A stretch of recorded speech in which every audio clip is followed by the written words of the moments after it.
అసలు ఆ రోజు ఏం జరిగింది? వీళ్ళంతా న్యూ ఇయర్ సెలబ్రేషన్ కోసం వెళ్ళారు. వెళ్ళిన తర్వాత రూమ్‌కెళ్ళిన తర్వాత ఆఫ్టర్‌నూన్ ఎప్పుడో దిగారంట. దిగిన తర్వాత రూమ్ 4:00 చెక్ ఇన్ అన్నారు. చెక్ ఇన్ చేశారు. ఈవినింగ్ 4:00 చెక్ ఇన్ చేసి లగేజ్ అంతా పెట్టుకున్నారు. పెట్టుకొని అక్కడి నుంచి కాలింగట్ బీచ్‌కెళ్లారంట. బీచ్ దగ్గరలోనే రిసార్ట్ అయితే తీసుకున్నారంట. సీ షైన్ సంథింగ్ ఏదో రిసార్ట్ తీసుకున్నారని తెలిసింది నాకు. అక్కడి నుండి వీళ్ళంతా బీచ్‌కెళ్లారు. బీచ్‌కెళ్ళి కాసేపు అక్కడ ఫోటోస్ అవి దిగడం, లైట్ అక్కడ అటు ఇటు తిరగడం, అక్కడ ఏం జరిగిందో మనకు తెలియదు. చెప్పడం వరకు నాకు వాళ్ళు ఇంటికొచ్చి చెప్పిన తర్వాత వాళ్ళు చెప్పిందే చెప్తున్నా. సో ఏంటంటే అయింది. అయిన తర్వాత ఇంకా రూమ్‌కెళ్ళే ముందు ఇంకా ఫుడ్ తీసుకుందామని చెప్పి 12:00 ఆ టైంకి వెళ్ళారంట. రెస్టారెంట్‌కి వెళ్ళేసరికి ఆల్రెడీ కొంచెం ఫుడ్ ఆర్డర్ ఇచ్చాము మేము. ఆర్డర్ ఇచ్చిన తర్వాత కొంచెం ఇద్దరు ముగ్గురు తినేసాము. రిమైనింగ్ వాళ్ళు కూడా వచ్చి ఇంకా ఎక్స్ట్రా ఫుడ్ కోసం ఆర్డర్ చేస్తే ఫుడ్ లేదని చెప్పి అన్నారు. ఎంతమంది ఎళ్లారు అసలు? 8 మెంబర్స్ వెళ్ళారు. 5 అబ్బాయిలు, 3 అమ్మాయిలు. ఫుడ్ ఇంకా హోటల్ క్లోజింగ్ టైమ్ ఇది. ఫుడ్ అయితే లేదు అనేసరికి వీళ్ళు ఏంటంటే కావాలంటే ఎక్స్ట్రా పే చేస్తాం, మేము డబుల్ పే చేస్తాం అది అని చెప్పి అన్నారంట. వీళ్ళే చెప్పారు ఎక్స్ట్రా పే చేస్తామని. ఇవ్వండి ఇంకా అంటే అప్పటికి ఆల్రెడీ పక్కన ఉన్న హోటల్స్ అన్ని క్లోజ్ అయిపోయినాయి. ఉన్నది ఇది ఒకటే అంట. ఇది ఒకటే ఓపెన్లో ఉండేసరికి ఇంకా అడిగారంట ఎక్స్ట్రా పే చేస్తాం కావాలంటే ఇది అనేసరికి వాళ్ళు ఇంకా వచ్చారు. ఫుడ్ అయితే లేదు అని చెప్పి అన్నారు. అన్న తర్వాత బిల్ అయితే తీసుకొచ్చారంట. ఫుడ్ లేదని అనేసరికి అయిపోయింది ఎక్కడిదో. బిల్ తీసుకొచ్చేసరికి వీళ్ళు తిన్న ఫుడ్‌కి డబుల్, ట్రిపుల్ అమౌంట్ ఏదో ఏసాడంట. ఏసేసరికి ఇదేంటి మేము ఎక్స్ట్రా ఫుడ్ కూడా మేము లేదన్నారు కదా మీరు. మేము తిన్నదానికి ఈ బిల్‌కి అసలు ఎక్కడ మ్యాచ్ అవ్వట్లేదు. ఇదేంటి ఎంత హై ప్రైసింగ్ ఉందని చెప్పి అడిగేసరికి మీరు టైంలో వచ్చారు. ఇది సర్చ్ చార్జెస్ ఇవన్నీ కూడా మీకు లేకపోయినా మేము సప్లై చేసాం. ఇది మీరు పే చేయాల్సిందే అని చెప్పి గట్టిగా సర్వర్లంతా అనేసరికి నువ్వెవరు చెప్పడానికి, నీ ఓనర్ ఎవడు, ఈ ఓనర్‌ని పిలువు అని చెప్పి వీళ్ళలో ఎవరున్నారో తెలీదు. హైదరాబాద్ నుంచి ఉన్న స్పందన్ అన్న అబ్బాయి కొంచెం నీ ఓనర్ పిలువు అంటే వీళ్ళెవరికి హిందీ రాదు. ఆ స్పందన్ అన్న అబ్బాయికి హిందీ వచ్చనమాట, తెలంగాణ. వాడే కొంచెం హిందీలో ఇట్లాగా నువ్వెవరో చెప్పడానికి నీ ఓనర్ని పిలువు అది ఇది అని చెప్పి అన్నాడంట. సో లోపల నుంచి ఓనర్ వచ్చాడంట. ఓనర్ వచ్చి నేనే ఓనర్ ఏంటి చెప్పండి అనేసరికి నువ్వు ఓనర్ అన్న టైంలో హిందీలో తూ ఓనర్ క్యా సంథింగ్ ఏదో నాకు హిందీ తెలియదు అన్న టైప్లో అదనేసరికి వాడికి మరి ఎలా రూడ్గా కన్వే అయిందో ఏం తెలియదు. జనరల్గా తెలంగాణ అంటే కొంచెం ఇది ఉంటుంది కదా, లాంగ్వేజ్ అనేసరికి కొంచెం రూడ్గా కొంచెం ర్యాష్గా ఉన్నట్టు ఆ టైప్లో ఉంటుంది కదా. సో వాళ్ళకి ఏంటంటే అలా కన్వే అయినట్టు, వేరేగా రూడ్గా చెప్పినట్టు నువ్వెవడరా అన్న టైప్ కన్వే అయిందో తెలియదు. అనేసరికి ఏంటంటే అలా అన్నానంతే వాళ్ళు అటాక్ చేయడం స్టార్ట్ చేస్తారు కర్రలతో. మీ తమ్ముడు ఎక్కడున్నారు? మా తమ్ముడు యాక్చువల్గా ఈ డిస్కషన్ అయినప్పుడు వీడు ఇన్వాల్వ్ అవ్వలేదు. వీడికి హిందీ రాదు. వీడు జనరల్గా మామూలుగా ఇంటికాడ కూడా చాలా సైలెంట్ ఉంటాడు.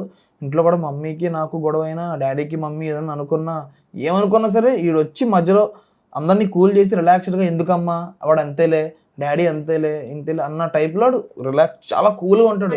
నేచర్ ఇక్కడ గొడవ జరిగింది కానీ ఆ గొడవలో తన ఇన్వాల్వ్మెంట్ లేదు. బేసిక్ గా తన ఫ్రెండ్లీ నేచర్ అబ్బాయి, చాలా ఫ్రెండ్లీ నేచర్. గొడవ అవుతుంది, వాళ్ళు అటాక్ చేయడం స్టార్ట్ చేశారు. అటాక్ చేయడం స్టార్ట్ చేసిన తర్వాత వీళ్ళకి ఏం చేయాలో తెలియక వీళ్ళలో ఒక అమ్మాయి, ఒక వర్షిని అనే ఒక అమ్మాయి మొబైల్ తీసుకుని వీడియో రికార్డ్ చేయడం, మేము కంప్లైంట్ ఇస్తాం అది ఇది అని చెప్పి ఇంకా అమ్మాయి కొంచెం గట్టిగా అరవడం ఎన్ని వల్ల గొడవ ఇంకా రేజ్ అయ్యి ఇంకా కోపం వచ్చేసి అప్పటిదాకా 4 ఉన్న వాళ్ళు ఒక 10 మంది దాకా వచ్చేసి ఆ అమ్మాయి మీద అటాక్ చేయడం, అమ్మాయిని కూడా కొట్టడం జరిగిందని చెప్పి అన్నారు. ఆ అమ్మాయిని కొడుతుండగా ఇంక వీడు ఏంటంటే ఇంకా అమ్మాయిని కూడా కొట్టేస్తున్నారు అని చెప్పి అమ్మాయిని సేవ్ చేద్దామని అమ్మాయిని లాగి వీడు అమ్మాయిని సేవ్ చేసి అమ్మాయిని వెళ్ళేసరికి వీడు వెళ్ళడమే వీడికి ఫస్ట్ దెబ్బే హెడ్ మీద తగిలేయడం. అక్కడికక్కడే పడిపోయి ఇంకా అప్పుడు పడిపోయి బ్లడ్ కూడా పెద్ద రాలేదంట. ఇంటర్నల్ సంథింగ్ ఏదో జరిగింది, ఇంటర్నల్గా తగిలింది గట్టిగా. పడిపోయి ఇంకా కింద ఇలా వెళ్తున్నాడంట. వెళ్ళేసరికి ఇంకా మళ్ళీ బెంచ్ మించి కొట్టడం, కింద పడిపోయిన తర్వాత కూడా 10 మంది కూడా వీళ్ళకి దెబ్బలు తగిలేసినాయి. ఈ అబ్బాయిలకి మిగతా వాళ్ళు దెబ్బలు తగిలేసి కాల్ చేశారంట. పోలీస్ ఎవరు ఆ టైంలో రెస్పాండ్ అవ్వలేదంట. అంటే ఎవరు లిఫ్ట్ చేయకపోవడం, అంబులెన్స్ కాల్ చేస్తే అంబులెన్స్ నుంచి కూడా ఎటువంటి రెస్పాన్స్ రాలేదంట. ఆ కొట్టిన వాళ్ళు కానీ పక్క హోటల్స్ కానీ అంతా చూస్తున్నారు కానీ ఎవరు హెల్ప్ చేయలేదంట. వాళ్ళతో పాటు ఎవరైనా పక్కన పర్యాటకులు వేరే హోటల్స్ లో ఉండడం అందరూ చూస్తున్నారంట. వీళ్ళు ఇంకేంటంటే ఇంకెవరిని అడగాలి హెల్ప్ అనే తెలియట్లే, వీళ్ళే ఉన్నారు కదా. ఇంకా వీళ్ళు తేజ అని అరుస్తున్నారు. అరిచేసరికి ఆడు ఇంకా వీళ్ళు మరి కొడుతున్న టైంలో వీళ్ళు వాడిని కాపాడడానికి సేవ్ చేయడానికి వీళ్ళు వెళ్ళారా వెళ్ళలేదా, లేకపోతే వీళ్ళు వెళ్ళకుండా వాళ్ళు ఆపేశారా, వాడిని రౌండప్ చేసి వీళ్ళు వెళ్ళకుండా ఆపేశారా అనేది మనకు తెలియదు. వాళ్ళు ఏం కేవలం చెప్తే ఒక్క అబ్బాయిని టార్గెట్ చేసి కొట్టారా లేదంటే వీడు వెళ్ళలేనంత వరకు అందరిది గొడవ. ఎప్పుడైతే వెళ్ళాడో వీడి మీద ఒక దెబ్బ పడి ఎప్పుడైతే సరెండర్ అంటే ఇంకా ఇక్కడ ఇంక డిఫెండ్ చేసుకునే ఇది లేదు, ఇంకా పడిపోయాడు. ఇంకా పడిపోగానే ఇంక ఎప్పుడైతే పడ్డాడో ఇంకా అందరూ రౌండప్ చేస్తారు. అందరూ ఇంక దట్టు ఇంకోటి ఏంటంటే వెళ్ళిన వాళ్ళందరిలో వీడే కొంచెం హైట్గా కొంచెం ఇదిగా ఉండి కొంచెం రఫ్గా ఉంటాడు. మనిషి చూడడం చాలా మంచిది, కానీ వాడి డ్రెస్సింగ్ కానీ ఏదైనా వాడి స్టైల్ అని ఏదైనా సరే కొంచెం రఫ్గా ఉండి అందరిలో వీడియో హైట్ ఉండి కొంచెం బలంగా ఉంటాడు. సో వీడిని కొట్టే వీడిని కొడితేనే వీళ్ళంతా భయపడతారని ఉద్దేశంతో ఏమైనా కొట్టారో లేదు తెలియదు, కానీ ఇక్కడ కొట్టిన తర్వాత కింద పడిపోయిన తర్వాత కూడా వాడిని వదలలేదంట. అందరూ ఇంక స్టిక్స్తో కొట్టేసి కాళ్ళతో తన్నేసి కడుపులో తన్నేసి ఇంకా చేసిన తర్వాత ఇంకా చేసేసి ఇంకా ఇలా వదిలేశారు. ఇంకా ఎవరో హెల్ప్ చేయలేదు. వీళ్ళు ఇంకా అయినా వీడియో తీస్తుంటే వాడు వీడియోలో కూడా నువ్వు తీసుకున్న టైప్లో ఇలాగా కొట్టినోడు ఆడు హోటల్ ఓనర్ కొడుకాడు, వాడే కొట్టింది మెయిన్, అసలు వాడే మెయిన్ అనమాట. ఇలా అనడం ఇంకా తర్వాత వీడికి ఒక పక్క బ్లీడింగ్ అయిపోతుంది, ఇంకా ఎవరు తీసుకెళ్ళడానికి ఎవరు లేరు, కొంచెం దూరం తీసుకెళ్ళారు కానీ నన్ను మొయలైపోతున్నారు. అందులో బీచ్ అంటే కిందంతా శాండ్ అంతా ఉంటుంది, మామూలుగానే మనం ఇండివిజువల్గా నడవలేము మనం ఎవరి కాళ్ళు. సో తీసుకెళ్ళిపోయేసరికి బీచ్లో బెంచెస్ ఉంటాయి కదా, రిలాక్స్ అయ్యే బెంచెస్, దాని మీద పడుకోబెట్టేసి ఆ బెంచ్తో బయట దాకా రోడ్ మీద దాకా తీసుకెళ్లారు. మామూలుగా జనరల్గా 5 minutes మనం బీచ్ నుంచి 5 minutes వెళ్ళిపోవచ్చు, వీడిని బీచ్ నుంచి అక్కడ తీసుకెళ్ళడానికి 6 గంటల టైం పట్టిందంట. అంటే అంత స్ట్రగుల్ అయ్యారు వాళ్ళు తీసుకెళ్ళడానికి. క్యాబ్ తీసుకున్నారు, క్యాబ్ నుంచి హాస్పిటల్కి వెళ్ళే దారిలోనే చనిపోయాడంట. డాక్టర్స్ అక్కడికి వెళ్ళేసరికి 1/2 hour ముందు వచ్చినా సరిపోయాను, మేము ఏదో చేద్దాం, మేమైతే ఏం చేయలేము అని చెప్పి అన్నారు. అంటే ఇక్కడ మనకి చూసుకుంటే ఒకటి అక్కడ పోలీసులు లేకపోవడం, సరైన ప్రొటెక్షన్ అనేది అక్కడ పోలీసులు మనకి చేయలేదు. అలాగే మెయిన్ ఏదైనా ఎమర్జెన్సీ అయితే మనం అంబులెన్స్కి కాల్ చేస్తాం, అంబులెన్స్ వాళ్ళు కూడా రెస్పాండ్ అవ్వలేదు. కేవలం ఇంత గొడవ జరిగినా కూడా అంబులెన్స్కి కాల్ చేశారు, అంబులెన్స్ రాలేదు. దానివల్ల ఒక అరగంట ముందు వచ్చినా పాప మా అబ్బాయి బ్రతికేవాడని చెప్తున్నారు. ఇవి రెండు అక్కడ లోపించాయి. తర్వాత అసలు ఏం జరిగింది అంటే అక్కడ నుంచి పోస్ట్ మార్టం ఎక్కడ జరిగింది, అలాగే అక్కడ నుంచి ఇక్కడికి బాడీని తీసుకొచ్చారు, అక్కడ వాళ్ళు ఏమైనా హెల్ప్ చేశారా? అక్కడంటే మేము ఇక్కడ మా ఊరు జడ్జి ఉన్నారు, ఇక్కడ హైకోర్టు జడ్జి కోర్టు ఉంటుంది కదా. మీకు ఎలా తెలిసింది అంటే మీకు అక్కడ నుంచి ఏ టైంకి ఈ వార్త తెలిసింది? యాక్చువల్గా అక్కడ జరిగింది 3 o'clock కల్లా, ఎర్లీ మార్నింగ్ 3 o'clock కల్లా వాడు అక్కడ కొట్టుకోవడం, వీళ్ళంతా స్ట్రగుల్ అయ్యి బయటకు రావడం, క్యాబ్ ఎక్కడం, హాస్పిటల్కి వెళ్ళడం, ఇదంతా 1 o'clock నుంచి 3 o'clock మధ్యలో జరిగింది. ఇదంతా కూడా 3 o'clock కల్లా వాడు చనిపోయాడు. అప్పటికి 2 hours వాడు ఫైట్ చేశాడు, ఆ బ్లడ్తో ఆటతో కొంచెం ఊపిరితో ఉన్నాడు. హాస్పిటల్కి తీసుకెళ్లే ముందు దారిలో చనిపోయాడు. అయితే నాకు తెలిసింది 6 o'clock తెలిసింది. నాకంటే ముందు నా ఫ్రెండ్స్ అందరికీ తెలిసిపోయింది. వీళ్ళంతా నా ఫ్రెండ్స్ అందరికి ఈ ఊర్లో వాడి ఫ్రెండ్స్కి నా ఫ్రెండ్స్కి తెలిసిపోతే వీళ్ళంతా ఒక చోట గ్యాదర్ అయిపోయి నాకు వెంటనే ఎర్లీ మార్నింగ్ 5:30 6 మధ్యలో నాకు నాన్ స్టాప్ కంటిన్యూ కాల్స్ వస్తున్నాయి. నేను ఇంకా లిఫ్ట్ చేయలేదు, ఇంకా రింగ్ అవుతూనే ఉంది ఫోను. లిఫ్ట్ చేసేసరికి ఇంకా పలానా అక్కడ పార్క్ ఒకటి ఉంటుంది, ఆ పార్క్ దగ్గర రా, ఇలా గాడిది ఏదో అయిందంటే ఇష్యూ ఏదో గొడవ అయిందంట, మాట్లాడాలని చెప్పి నన్ను రమ్మన్నారు. రమ్మనగానే నేను వచ్చేసాను. నేను రాగానే వచ్చేసరికి నాకు మొత్తం అంతా అలా ఎక్స్ప్లెయిన్ చేశారు. అప్పటికి వీళ్ళందరికీ తెలిసి వాడు చనిపోయినట్టు, నాకు చెప్పలేదు. అంటే అది యాక్చువల్గా స్పాట్ డెడ్ లెక్క, అది నాకు చెప్పలేదు. ఎందుకు కంగారు పడతానని నాకు చెప్పలేదు. నువ్వు వెళ్తావారా అంటే నువ్వు అక్కడికి వెళ్ళాలి, మనం వెళ్ళి అక్కడ సైన్ చేస్తే బ్లడ్ రిలేటివ్ ఎవరైనా సైన్ చేస్తే అప్పుడు పోస్ట్ మార్టం స్టార్ట్ చేస్తారు అని చెప్పంటే నాకు పక్క జాండీస్. నేను కోర్స్ తీసుకున్నాను.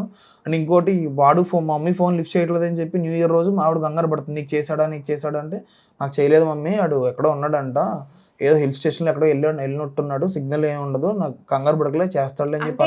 ఫస్ట్ టైం ఇలా ఫ్రెండ్స్ తో బయటికి వెళ్ళడం, గోవా వెళ్ళడం, లేదంటే ఇదే ఫస్ట్ టైం ఇంతకు ముందు తను వెళ్తూ ఉంటాడా? ఫ్రెండ్స్ తో వెళ్తూ ఉంటాడు అడుగు తిరగడం.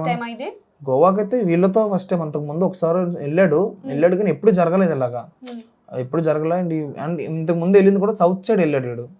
ఇప్పుడు ఏదంటే నార్త్ సైడ్ అనేసరికి మామూలుగానే కొంచెం మనది గోవా రిస్కీ ఏరియా ఇది. అంటే నార్త్ సైడ్ వెళ్ళేసరికి సౌత్ ఎప్పుడు వెళ్ళేవాడు, బాగా బీచ్ ఇటు సైడ్ వెళ్ళేవాడు, ఇప్పుడు నార్త్ వెళ్ళారు. మరి ప్లాన్ ఎవరు చేశారో ఏంటనేది మనకు తెలియదు ఆ సైడ్. అయితే వెళ్ళాడు, ఇంతకుముందు వెళ్ళాడు, తెలిసిన ఏరియానే, తెలియదు అయితే కాదు కానీ వెళ్ళాడు. కానీ ఈ ఫ్రెండ్స్తో మాత్రం ఫస్ట్ టైం వెళ్ళాడు అనమాట. వీళ్ళంతా హైదరాబాద్లో, వీళ్ళంతా రూమ్మేట్స్, వీళ్ళంతా ఒక్కొక్కరు ఒక్కొక్క కంపెనీలో చేస్తుంటారు. హైదరాబాద్లో ఇదంతా రూమ్మేట్స్. అయితే వెళ్ళి సైన్ చేస్తేనే పోస్ట్ మార్టం స్టార్ట్ చేస్తారని చెప్పి అన్నారు. అనేసరికి ఇంకా మా మమ్మీకి అసలే ఫోన్ చేయట్లేదు అని చెప్పి డౌట్ ఉంది. ఇప్పుడు నేను కూడా జాండీస్తో నేను వెళ్ళి 2-3 రోజులు కనబడకపోతే వీడికి ఇంకా సంథింగ్ ఏదో అయ్యిందని చెప్పి తెలిసిపోతుందని చెప్పి వెంటనే మా బాబాయ్ అన్నాడు, మా మా డాడీ వాళ్ళ ఓన్ బ్రదర్ అనమాట ఇక్కడే. ఉమ్. మా ఫ్రెండ్స్ని వాళ్ళ ఇంటికి పంపించి మా బాబాయ్కి ఫోన్ చేసి ఇక్కడ రా బాబాయ్ అర్జెంటుగా అంటే ఇప్పుడు వచ్చాడు. వస్తే ఇక్కడ అంతా ఎక్స్ప్లెయిన్ చేసి ఇలా కాదు ట్రైన్ టికెట్స్ ఏం లేవు ఇంకా, అప్పటికప్పుడు బాబాయ్కి ఫ్రెండ్కి ఫ్లైట్స్ బుక్ చేయించాను. ఆ ఫ్లైట్ టికెట్స్ తీసేసి ఇక్కడ నుంచి వైజాగ్ కార్ మీద పంపించాను. అక్కడ నుంచి మధ్యాహ్నం 12:50కి ఎంత ఫ్లైట్ అయితే పంపించాను. 4:30కి దిగాలి వాళ్ళు. 12:30కి దిగితే అక్కడ ఎక్కితే ఇక్కడ 4:30కి దిగాలి.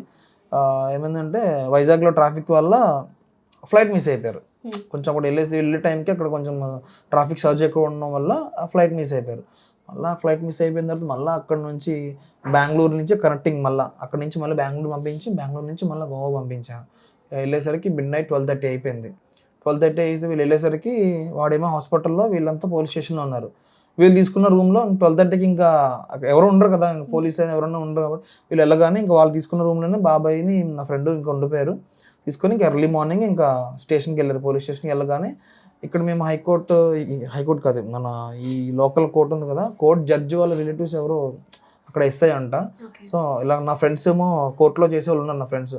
అట్లా అండ్ మా రీజనల్ ఎమ్మెల్యే, మా ఊరు ఎమ్మెల్యే బొల్సర్ శ్రీనివాస్ గారు ఉన్నారు కదా, వాళ్ళ సైడ్ నుంచి కూడా ఆయన కూడా ఎంపీస్తో వాళ్ళతో ఈ గవర్నమెంట్ నుంచి అక్కడ సీఎంతో ఫోన్ మాట్లాడించడం, ఏం కావాల్సిన వాళ్ళు కొంచెం ఫాస్ట్గా చేయించండి, బాడీ ఫాస్ట్గా రావాలని చెప్పి ఆయన కూడా ఫోన్ చేయించి ఆయన హెల్ప్ చేశారు. అక్కడ ఎస్ఐ కూడా మా బాబాయ్ వెళ్ళేసరికి ఆయన స్టేషన్కి వచ్చేసి మీకు ఏం కావాల్సిన అంటే NOC certificate, death certificate, embracing certificates ఏవో కావాలంట. సో అన్నీ కూడా ఆయన చాలా ఫాస్ట్గా చేయించి ఇంకా మీ బాడీ అక్కడికి ఫ్లైట్ ఎక్కే వరకు నాది రెస్పాన్సిబిలిటీ, నేను ఏం కావాలో చేస్తాను, మీకు ఏం కావాలో చేయించుకోండి అని చెప్పి ఫాస్ట్గా ఆయన సపోర్ట్. కేవలం ఇదంతా మీకు పరిచయాలు ఉండడం వల్ల మీకు అక్కడ పని అంతా ఈజీ అయింది. మీరు చెప్పారు ఇప్పుడు మీరు అక్కడికి వెళ్ళేటప్పటికి ఎవరైతే మీ బాబాయ్ ఉన్నారో వీళ్ళందరూ వాళ్ళ ఫ్రెండ్స్, రవితేజ ఫ్రెండ్స్ అందరూ కూడా స్టేషన్లో ఉన్నారని అన్నారు. ఓన్లీ రవితేజ ఫ్రెండ్స్ స్టేషన్లో పోలీసులు పెట్టారా, లేదంటే కంప్లైంట్ ఇవ్వడానికి వెళ్ళారా? వీళ్ళు కంప్లైంట్ ఇవ్వడానికి వెళ్ళారు. వాళ్ళు ఎలాంటి చర్యలు తీసుకున్నారు? మరి అది మొత్తం ఎఫ్ఐఆర్ మొత్తం డీటెయిల్స్ అన్నీ తీసుకున్నారు. ఎఫ్ఐఆర్ అన్నీ చేసి స్పాట్లోనే ఒక 3-4 మెంబర్స్ని అరెస్ట్ చేశారు వాళ్ళు. చేసి ఇంకా వీళ్ళందరినీ డీటెయిల్స్ అన్నీ తీసుకుని ఇంకా పోస్ట్ మార్టం అయిపోయినాయి కదా, ఇంక బాడీని పంపించిన తర్వాత వీళ్ళని కూడా ఇంకా మీరు అవసరం లేదు, ఎఫ్ఐఆర్ అంతా అయిపోయింది కదా, రిపోర్ట్స్ అన్ని మేము మీ ఏరియాకి పంపిస్తాము అని చెప్పి, ఎప్పుడన్నా పిలిస్తే రావాలి, లేదంటే ఫోన్ చేస్తే లిఫ్ట్ చేయాలి, లేదంటే ఏమన్నా వీడియో కాల్ లాంటిది ఏమైనా చేస్తే మీరు అటెండ్ అవ్వాలి అది అని చెప్పి ఇంక వీళ్ళందరినీ పంపించేశారు.